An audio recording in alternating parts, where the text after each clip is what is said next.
नेपाली बसमा लक्ष्मी किशोर सुवेदीसँग पनि अन्तर्वार्ता लिएको थिए। किन भन्दाखेरि शिक्षकहरूको माग भनेको जनताको माग हो। यो माग पुरा हुनै पर्छ।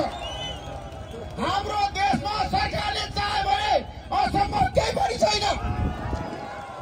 त्यसैले सरकारले 5 वटा अध्यादेश ल्याउनुहुन्छ भने शिक्षकको बारेमा किन अध्यादेश ल्याउने? म कार्यवाहक प्रधानमन्त्रीलाई, गृहमन्त्रीलाई, सबै पार्टीका नेताहरूलाई साथमा भन्न चाहन्छु, यहाँ आउनुहोस्, धरनामा बस्नुहोस्, शिक्षकहरूको माग पुरा गर्नुहोस्। यो देशमा हरेक परिवर्तनमा शिक्षकहरूको भूमिका छ। शिक्षकहरूले यो देशको जनताको लागि जुन काम गर्नुभएको छ, आज तपाईँहरूको माग भनेको 3 करोड नेपालीको साझा माग हो। त्यसैले आज यो राज्यलाई म आग्रह गर्न चाहन्छु, दुईटै मतको सरकारलाई आग्रह गर्न चाहन्छु। प्रधानमन्त्री विदेशमा हुनुहुन्छ, कार्यवाहक प्रधानमन्त्रीलाई आग्रह गर्न चाहन्छु, अहिले मन्त्री परिषदको बैठक राख्नुहोस् र अध्यादेश ल्याएर शिक्षा ऐन जारी गर्नुहोस्। सरकारले चाह्यो भने के गर्न सक्दैन, असम्भव केही छैन। त्यसैले आज म गुरुहरूलाई, देशभरिका शिक्षक वर्गहरूलाई के भन्न चाहन्छु भन्दाखेरि तपाईलाई साथ दिन नेपाली सञ्चारकर्मी तयार छ। नेपाली सञ्चार जगत तयार छ। नेपाली सञ्चार जगतले 46 सालमा 62-63 सालमा आन्दोलनको नेतृत्व गरेको हो परिवर्तनको लागि।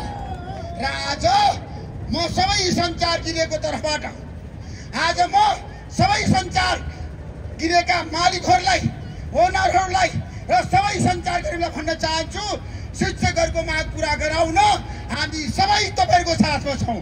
ढुक्क हुनुहोस्। त्यसैले आज शिक्षक साथीहरूको जुन पीडा छ, दुःख छ, देशभरिबाट यहाँ तपाईँहरू आफै यो देशको शिक्षा ऐन तत्काल जारी हुनुपर्छ भनेर जसरी आउनुभएको छ, म यो देशका सबै पोलिटिकल पार्टीका नेताहरूलाई आग्रह गर्न चाहन्छु, सांसदहरूलाई भन्न चाहन्छु, हरेक आन्दोलनमा तपाईहरूले शिक्षकहरूको सहयोग लिनुभयो। हरेक चुनावमा शिक्षकहरूले साथ दिए। तपाईँहरूको भोट ब्याङ्क भनेको शिक्षकहरू, तर आज शिक्षकहरूलाई तपाईँलाई अपमान गर्ने, शिक्षकहरूको माग पुरा नगर्ने यो कदापि हुँदैन। म सबैलाई भन्न चाहन्छु, सबै क्षेत्रका मान्छेहरूलाई भन्न चाहन्छु, सबै वर्गलाई भन्न चाहन्छु, हाम्रा देशका शिक्षकहरूको माग तुरन्त पुरा हुनुपर्छ। शिक्षा ऐन जारी हुनुपर्छ। आज संसारमा परिवर्तन अवश्य भावी छ। जनता सडकमा आयो भने राज्यले सम्झौता गर्नै पर्छ। तपाईँहरूको माग भनेको जायज छ। तपाईँहरूको माग पुरा गर्न अब सरकार तयार हुनुपर्छ। त्यसैले म तपाईँलाई आग्रह गर्न चाहन्छु, तपाईँ ढुक्क हुनुहोस्। अब तपाईँहरूको माग बाध्यबाट सरकारले पुरा गर्नै पर्छ र सरकारले अब तपाईँहरूसँग वार्ता गर्ने होइन, समस्याको समाधान खोजिदियो र शिक्षा ऐन आजको आवश्यकता हो। हाम्रो देशमा 2टा व्यवस्था परिवर्तन भयो, यो बिचमा 3टा व्यवस्था परिवर्तन भयो 46 सालको जनआन्दोलनपछि। तर एउटा शिक्षा ऐन किन जारी हुँदैन देशमा? अध्यादेश ल्याएर हाम्रो देशमा सबै माग सम्बोधन हुन्छ भने शिक्षकहरूको माग पनि सम्बोधन हुनुपर्छ। तपाईँहरूको साथमा छैन पनि डरिपरण गर्दै म शिक्षकहरूलाई अभिनन्दन गर्न चाहन्छु। जय शिक्षक।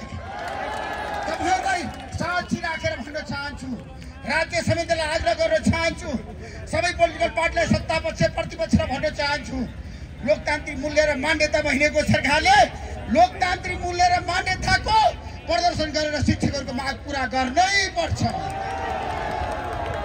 शिक्षा ऐन जारी हुनै पर्छ। नमस्कार।